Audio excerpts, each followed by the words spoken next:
Hello everyone, it is Walt here once again in this series. Once again, our third part here in the series, talking about Liz Brousseau's absolutely amazing principles. Hopefully I'm getting her name right, but I'm sure she'll tell me by the end of this series if I'm pronouncing it all right, but we'll see. Anyway, here we are with our third principle, and this one is another good one. And I would say that this one, overall, I think it's pretty good, but I also think that you have to factor in what kind of person you are in your productivity. But that said, I think that most of us can benefit from this one.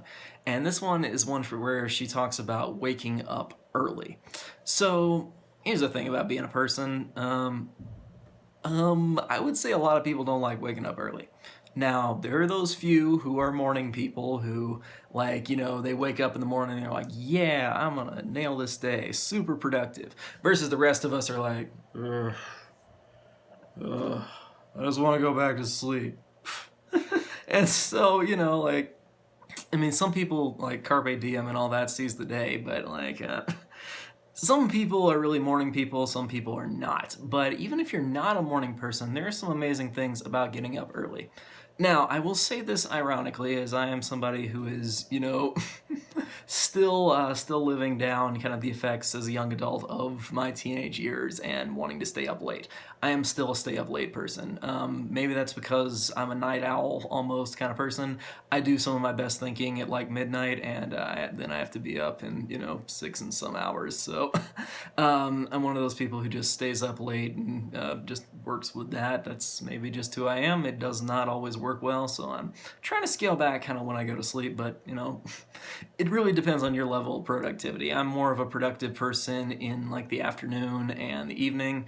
Maybe that's because I'm always trading in the morning and then I have like my stuff throughout the day, but whatever. We all do our own things and and such. But I would say the idea of waking up early really does have some benefits, because I once did this experiment based on Stuart Wilde's wonderful series, the 33 Steps to Really Transform Your Life series, the Infinite Self book. If you haven't read that one, definitely check it out, and I'm going to shoot the rest of that series soon enough anyway.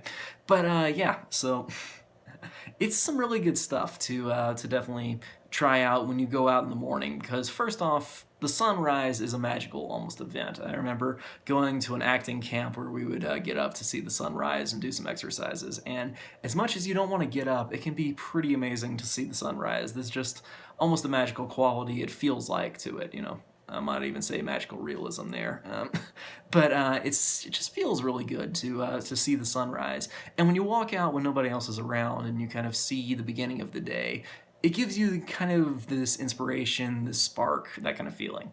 That said, it really depends on when you can go to sleep. If you're somebody who can't go to sleep and would have to, get 4 hours of sleep in order to get up in the morning, I'd recommend not doing that. But if you can go to bed earlier or want to go to bed earlier, definitely try it out. It's definitely something I'm going to pick up more, but it's not something I would say I do too much. I say that as I'm shooting this video at 10 something, and I'll probably be up till like 12 or 1 today, but we'll see. This is just how you produce stuff and what you're doing, and college work is college work, so is what it is, right? So anyway, that's about it for this third principle.